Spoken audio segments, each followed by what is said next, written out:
बीच आज के मुख्य अतिथि डॉक्टर नीतू दत्त नौटियाल जी, जो कि राजकीय महाविद्यालय नंदाशरण में कार्यरत हैं, और उसके पश्चात देवभूमि जन कल्याण एवं शिक्षा समिति के सचिव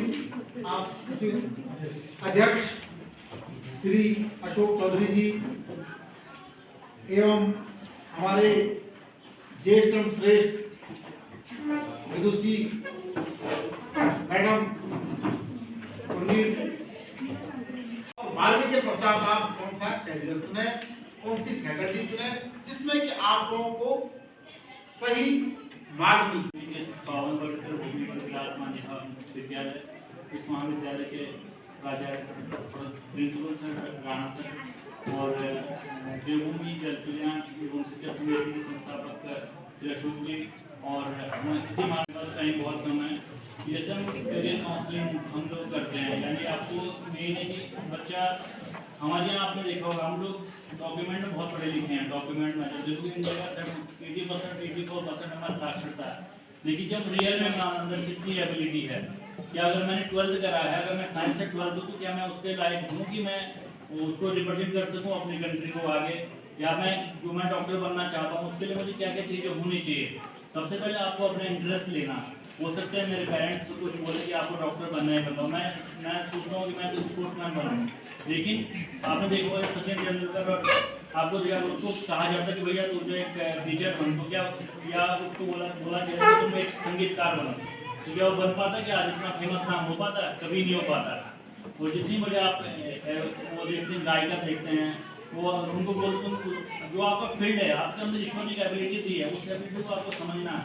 ये जरूरी नहीं कि मैं कई बार ये देखा जाता है जैसे कोई साइंस वाला कोई आर्ट्स वाला, लेकिन जैसे अब हम देखते हैं जो हमारी यूनिवर्सिटी ग्रांट कमीशन है, जो नई एजुकेशन पॉलिसी, इसका मतलब है मल्टीप्लिकेशन।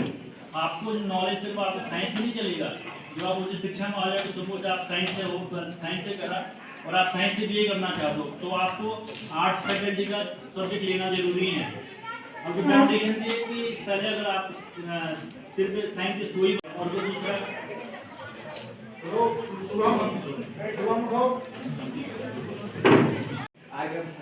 आर्मी ऑफिसर, तो इसमें आर्मी ऑफिसर कौन से इसमें भाई NDA भी है, CDS भी है ना, तो मेन ऑफिसर जो आप NDA के थ्रू जाते हैं, CDS के थ्रू जाते हैं, और आपको अगर मौसम मिला तो आप 12th के बाद जा सकते हैं, NDA भी आप 12th के बाद जा सकते हैं, CDS आप ग्रेजुएशन करना पड़ेगा, है ना।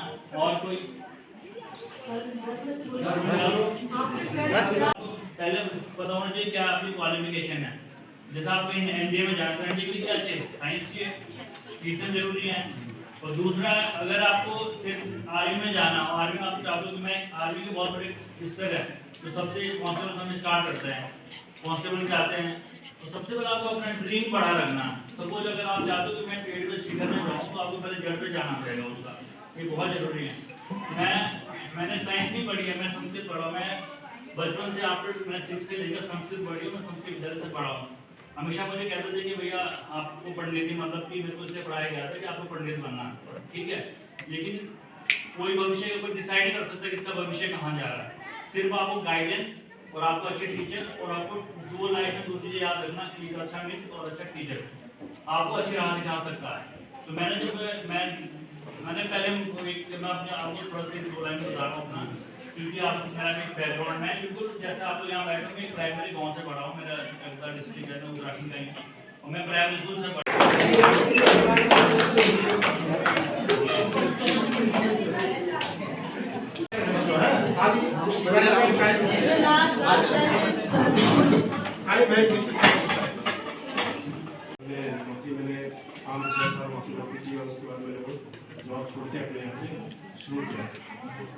उसके बहुत सारे रीज़न है, मैं उस बात पे नहीं जाऊँगा। मैं आप लोगों को आपके जो यानी आपका जो भविष्य की जो आगे जो चीज़ें हैं, कैरियर है आपका, मैं उसके संबंध में आप लोगों को बताऊँगा। उसके संबंध में मैं आप लोगों से बात कि कैरियर काउंसलिंग का मतलब केवल एक वक्ता का बोलना ही काफ़ी नहीं होता है, उसमें जिनके समक्ष में बात रखी जा रही है, यानी आप सभी के बीच में अगर बात रखी जा रही है, तो अगर आप बेहतर होगा कि आप लोगों को उसमें आप लोगों के जो प्रश्न हो वो आप लोग खड़े होकर बोले, उस संबंध में बात करें, उस संबंध में खुल के आप लोग इन विषयों पर चर्चा करें, तो ही कोई भी कार्यक्रम सफल हो सकता है।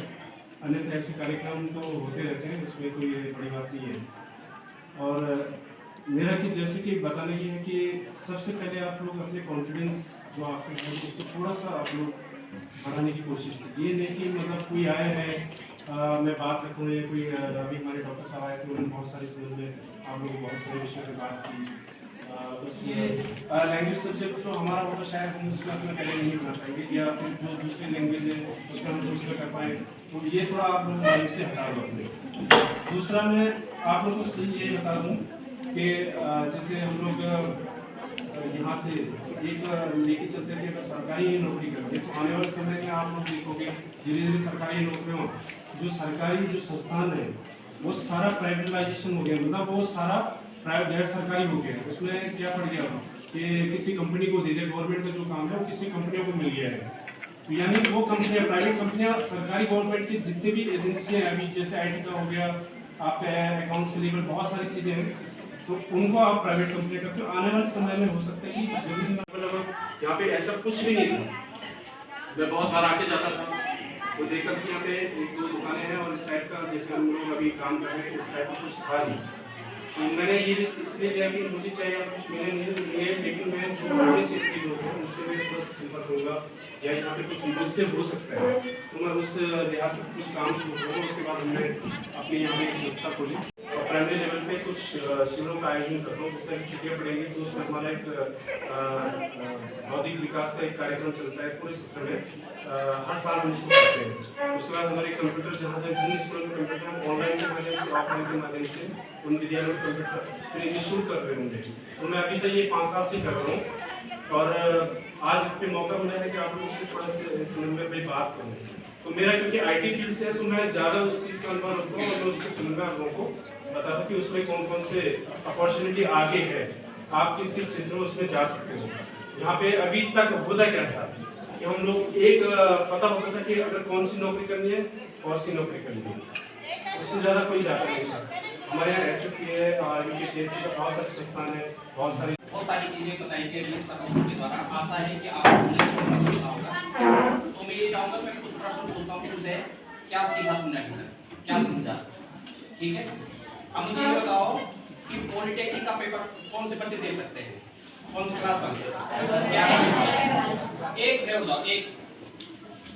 हाँ ये मोनिका बेटा बता दो,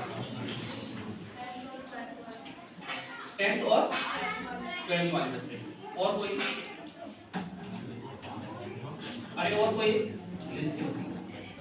अच्छा चलो कोई बात नहीं, बेटा जो ये पॉलिटेक्निक है, पॉलिटेक्निक में 10th और 12th दोनों बच्चे दे सकते हैं, ठीक है? जो बच्चे 10th पास हो गए और पॉलिटेक्निक में जैसे सिविल इंजीनियरिंग हो गए, इलेक्ट्रिकल हो गए, इलेक्ट्रॉनिक्स हो गए, मैकेनिकल में तो एडमिशन ले सकते हैं, ठीक है? लेकिन जो 12th का बच्चा देता है उसको लेटर एंट्री मिल जाती है। लेटर एंट्री का मतलब होता है 3 साल का कोर्स होता है, 3 साल का कोर्स की जगह वो 2 साल करेगा, उसको डायरेक्ट सेकंड ईयर में एडमिशन मिलेगा, ठीक है? और एक दूसरी चीज होती है, दूसरी फैकल्टी होती है pharmacy, D pharma. D pharma में केवल 12th वाले बच्चे ही एडमिशन ले सकते हैं, ठीक है? डी फार्मा में 10th के बच्चे एडमिशन नहीं ले सकते, ठीक है? क्लियर? अब दूसरा ये बताओ DLED का पेपर, आर्ट्स और मास्टर ऑफ साइंस, ठीक है? पहले जो बीएड टीचर बनने के लिए केवल बीएड था, ठीक है? चाहे वो प्राइमरी हो चाहे वो हाई स्कूल, ठीक है? सुन लिया? लेकिन अब जो प्राइमरी के लिए वो डीएलएड है और जब एलटी और प्रवक्ता लेक्चरर होते हैं उसके लिए बीएड है, ठीक है? अच्छा नेक्स्ट बताओ बीएससी नर्सिंग कौन से बच्चे कर सकते हैं? BSc nursing GNM ANM bio वाले बच्चे बताएंगे। बेटा बीएससी नर्सिंग सुना अभी बताए सब लोगों ने पूरे बताया था।